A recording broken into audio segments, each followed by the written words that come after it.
Not looking good. I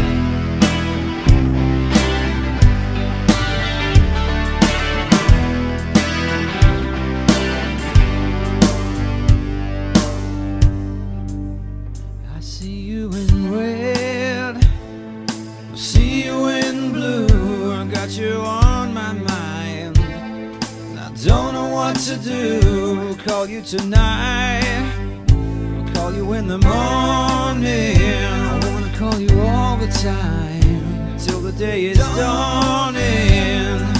Oh, I feel you here with me. Oh, and I know it's right. I'm gonna take you away, show you the world. It takes me a lifetime to find you diamonds and pearls. I'll show you a love sublime, take you up higher, can't get you out of my mind. You're my princess of fire. Every single light on the dash that can be lit is lit, and we have no range, and it's not even going into reverse because it does that really loud bleeping noise. So the RAC have been called, the bonnet is off, can't open the charging port, so something's locked itself down. I don't know whether it's just gone into panic mode, but we're sitting here waiting for the RAC to come. So the question is, as per the previous video, looking at a new electric Ford e-Transit, is that the way to go, or should I go back to the old fossil fuel? That is the question.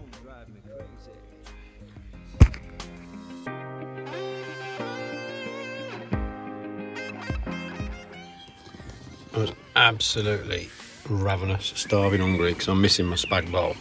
Luckily, I made some, I think it's called a puccia. It comes from like the heel part of Italy, which is a part called Apulia. I've started eating one. As you can see, beautiful, soft, airy dough inside what is like a pizza crust. I made a whole one and then I did two kind of half ones.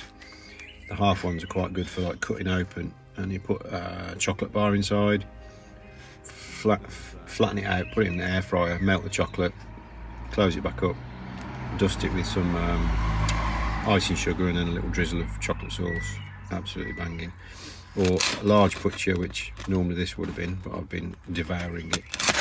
You can put like salad, rocket, cold meats like salami Milano, bit of prosciutto, that kind of stuff, and a little bit of olive oil, salad dressing, that kind of stuff. Absolutely banging. But I'm so starving hungry, I've just literally been ripping chunks of this off. It's just so light and fluffy, airy, soft dough with a nice crunchy outside, and it tastes amazing. So we're just outside Wilmcote Stores, having just served 18 pizzas to a lot of my regulars, my usual Wednesday night spot, 5:30 till 7 o'clock. It is now nearly 5 to 8. RAC estimated time of arrival is between 8:20 and 8:50, so I've got another 30 minutes to an hour to wait, near enough. My spag bowl's going cold at home as well. So the beautiful village of Wilmcote, just behind us over here is Mary Arden's house, if for those of you that are familiar with Shakespeare and Mary Arden, and closer that way in that direction is Anne Hathaway's cottage, and a bit further that way is Stratford upon Avon. So this is my usual haunt on a Wednesday night. Beautiful little village, as you can see. It's very quiet now. When customers are gone, the shop's shuts at 7, so that's when I normally pack up and go, but we've been faffing about trying to get this van to start. Should we go and have a look, see what's happening? So I've unlocked it. Let's see if it's still doing the same shenanigans. Yep, all the ignition lights coming on, everything's lit up like a Christmas tree, and it won't even select gear. So basically the battery's not contacting and engaging the van battery. That'll probably be the 12 volt battery under the bonnet that's lighting all those things up. That's what starts your ignition lights off. That then normally tells the batteries that you're ready to go, and then you hear the clunk of the contactor that then releases the power from the main vehicle batteries, and then you can then select your gears and then drive. But obviously it's not doing that for some reason. It's just not happy, so I'll have to wait for the Mr. RAC man to come and see what he says.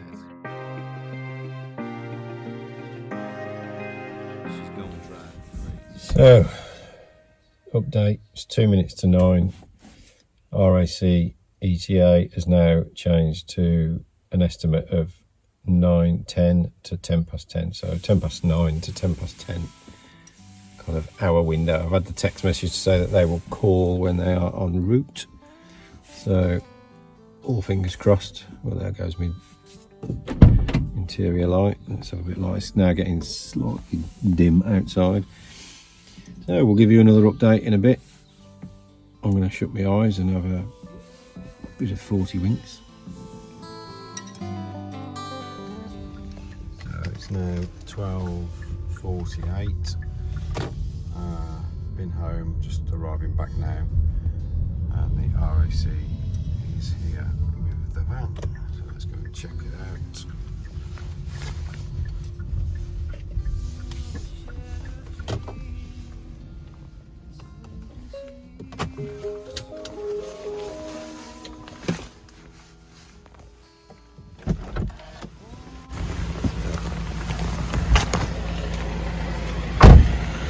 Good evening, how are you doing? Not too bad, actually. No worries. I haven't got you on camera, this is not for any evidence, so I don't have a YouTube channel. Okay. I've just been sitting here this evening doing videos of the ignition coming on and going off and what have you. So what's literally, normally when you switch on, you click it forward with your foot on the brake and it just comes up with ready.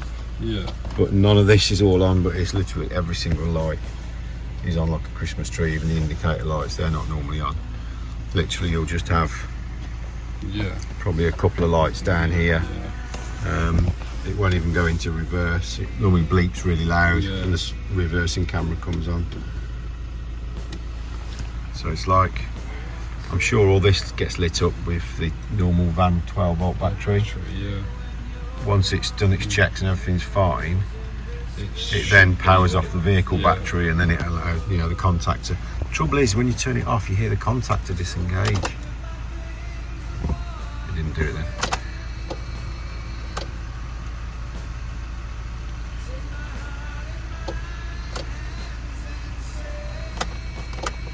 Normally when you do that to turn off, you hear the clunk as the contactor disengages from the main vehicle battery. So my only thought, because these are a bit of a pain in the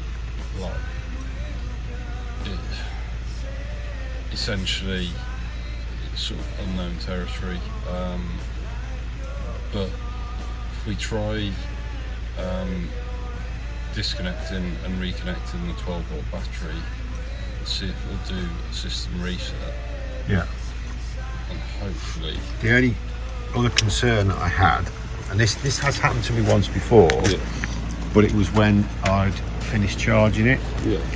And I'll switch this off for a little bit now. So, I didn't video anymore last night because we were trying to fathom out what was wrong with the vehicle.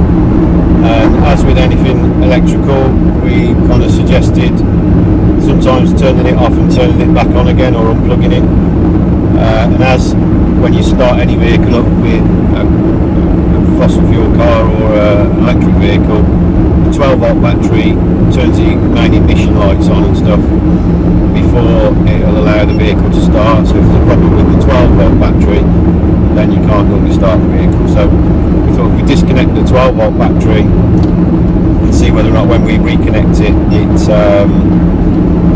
does some sort of system resets, and it did exactly that. So we literally just disconnected the 12 volt battery, left it for a couple of minutes, reconnected it, and then everything started up fine. So I then drove home in the missus' car, and then got her to drop me back this morning. It started this morning fine, done a school run, but as you can hear, there's a bleep. It keeps bleeping, but there's no actual warning light on the dash to indicate what that bleep is related to. So I've contacted the Maxus dealer in Kidderminster. I'm just on my way over there now. I'm a little bit reluctant to actually stop the vehicle and turn the ignition off in case it doesn't reconnect again. So albeit they can't get me until later on today, I'm going there first thing this morning, and I'll just sit there and wait. So not an ideal situation. I've got a booking tonight which I'm having to now try and find alternative food vendors for them. And this is, I suppose, the kind of headaches that you have when you have your own business or food business and you have vehicle problems. Yeah, not ideal. So we'll have a look at the Maxus dealer when we get there, and we'll give you a bit of an update. So here we are at Maxus All Electric Kidderminster. Let's go and have a chat, see what they can sort out. Yes, you? Yeah. Do you work here? Yeah. Oh, magic. So I'm just videoing for my YouTube channel, I won't put your face in it. Called the RAC out last night. Second time this has happened now. I've gone to... No, I'm not facing the van. Yeah, no. So here's the update. We can't find any faults on the diagnostic. The only thing I could see was when the voltage drop was recorded when they disconnected the battery last night to kind of fix it. The guy showed me like a relay under the dash which I can remove and reinstall, which will do a reset if it happens again. And he's put some like grease lubricant on the opening plunger for the charging flap, so we can kind of get that open and get that charged. So bit of an unknown as to what happened and why, but we've been checked. Back on the road again now on the way back. Big shout out to Sean, the technician that came and spoke to me whilst I was in the car park. Most technicians wouldn't engage unless they've got a job card in the hand. To be fair, I know that's a little bit stereotypical, but I have worked in the motor industry for many years, as some of you may well know, previous to what I do now. So yeah, big shout out to Sean, albeit he wasn't comfortable being on camera, and I respect that, so hence I cut the video clip short. So there we go, the vehicle's booked in for its service later on this month, and let's keep fingers crossed that we don't have this same issue again. See you later. So just a quick recap on the visit to Maxus in Kidderminster with the van after we had the episode where it wouldn't start. As you may have seen, we got approached in the video by one of the technicians in the car park, and he was exceptionally helpful. Didn't want to be on camera, which I respect. I haven't got a problem with that, so I had to stop videoing. They took the vehicle in straight away. He checked all the diagnostics. They couldn't find anything that come up on diagnostics apart from when the RAC guy disconnected the vehicle 12 volt battery. It registered a voltage drop and then reconnected it, which fixed the problem with it not starting. The other issue is the charging flap door wouldn't open, so they've rectified that. He's put a load of like carbon grease inside the little push-pull plunger on the charging flap, so he kind of fixed that. But one thing he did show me, which I will show you, is a little trick. Rather than having to disconnect the battery, there's a little relay under the dashboard, which you can pull out. He said normally those are the things that might cause a problem, because some of the Maxus eDeliver 3s have preconditioning. This one hasn't. It's got heated seats but it hasn't got preconditioning. So when they've got preconditioning, if they're like left on charge and preconditioned for the morning, because of the power going through the system and the vehicle's live and it's warming or cooling or defrosting the vehicle or whatever in the morning, sometimes that relay can burn out, and he says you can get like that electrical burning sort of smell, and the contact point pins on it tend to kind of go a little bit blacky browny colour. But he showed me that you can remove that and then plug it back in, and that's almost like disconnecting a 12-volt battery. It kind of puts the system back into a system reset. So if the issue does happen ever again, fingers crossed it won't, then I'll know what to do. So I'll show you that relay for those people that may have a Maxus eDeliver 3. So when sat in the driver's seat, just in front of the steering wheel down here, there's a little compartment. I've already pre-released it, so obviously I can do this with one hand. Just kind of used to put like little bits and bobs, knickknacks and stuff in. So you pop that off, and just inside here is said relay, this one here. So basically removing that and then re-plugging it in again puts the vehicle into a kind of a default reset, which is what works. And now when we, I'll get my keys again, instead of having all of the dash lights coming on like a Christmas tree, when you turn the ignition on and forward, you hear the contact and you hear the bleep. You've got ready, and you can select drive and more so reverse. You get the bleep and then the rear camera comes on, which wasn't happening. So there's a quick fix for you. It's now restored my faith in the electric vehicle options, because at one point whilst sitting for many hours waiting for the ROC, I was questioning whether or not the Maxus was going to have a future as the pizza van, and more to the point, a Ford e-Transit, whether that was actually going to ever happen, if I was going to be in a situation where I'm like stuck somewhere and it's not something that you can like bump start a car if the starter motor's playing up or things like that. But if there's like electrical devices, laptops, phones, usually switch it off, switch it on again, it resets itself and everything is fine. Most of these things, all the componentry inside is fairly solid state. There's not a lot of moving parts like there are in an internal combustion engine. If you think about an electric vehicle, forgetting your mechanical running gear like your suspension, your wheel bearings, tyres and things like that, and your chassis. But if you think about the propulsion element, an ICE engine or internal combustion engine has thousands of internal component parts that make that engine work, as well as oils and lubricants and things like that. With an electric vehicle, you've got the electric motor, which has very few moving parts. It's a magnetic coil with a motor in the middle, and there's a current put through it, in very layman's terms, which causes the contact to kind of move around. And a lot of them are probably like brushless motors, so they don't need the brushes replacing. And that current, the more you put your foot down on the throttle, the more current increases, which increases the speed of how that motor turns round. So the only thing moving round in that on a bearing will be an output shaft, which you would have off the crank end of an ICE engine anyway. So the internals of that electric motor are very few moving parts compared to an internal combustion engine car. Additionally to that, to propel or power that motor, you've got a set of batteries under the floor of a vehicle. Now those batteries there's no moving parts on them, they're pretty much solid state. Predominantly it's a lot cheaper to run an electric vehicle from the fuel aspect, so electricity compared to petrol or diesel from home charging, that is.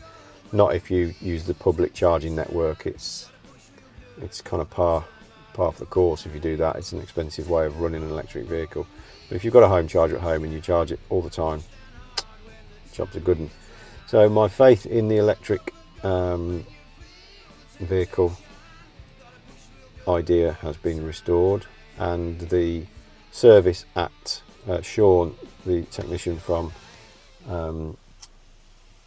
All Electric Garages in Kidderminster, the Maxus dealer, has restored my faith in the vehicle as well, and he was very helpful, and all the staff there were very helpful. So big shout out to All Electric Hyundai and Maxus in Kidderminster. Anyway, let's wrap this up. We'll see you on the next one, where we will be reviewing this little bad boy. You might have noticed the sound quality has improved towards the end of this video, because I now have the Hollyland Lark Mark 1.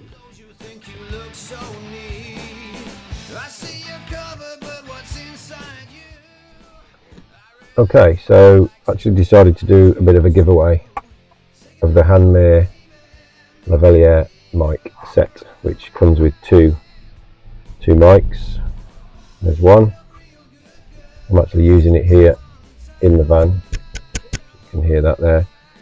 It works incredibly well as a 2 mic setup when you're outdoors, when you're stationary. It doesn't work for me personally in my electric vehicles that I've tested it in. That may be down to electrical interference from the electric motors, I don't know, but works all right for vlogging outside and in an indoor environment, as you have seen from the videos, walking down the bridle path and in the house and so forth. So the qualifying winner will be my, let's do smaller milestones, my 500th subscriber. So I'm currently just over 300 subscribers at the moment, so I'm aiming to get to the dizzy heights of 1,000 subscribers. I think that might be a little bit of a stretch too far to try and go for that. So my 500th subscriber will get this Bluetooth wireless mic set. Just when I contact you, if you let me have your details, and I'll post it out to you forthwith. And hope you're liking the videos. Speak to you soon. Anyway, give me a like and a subscribe and a thumbs up. See you on the next one.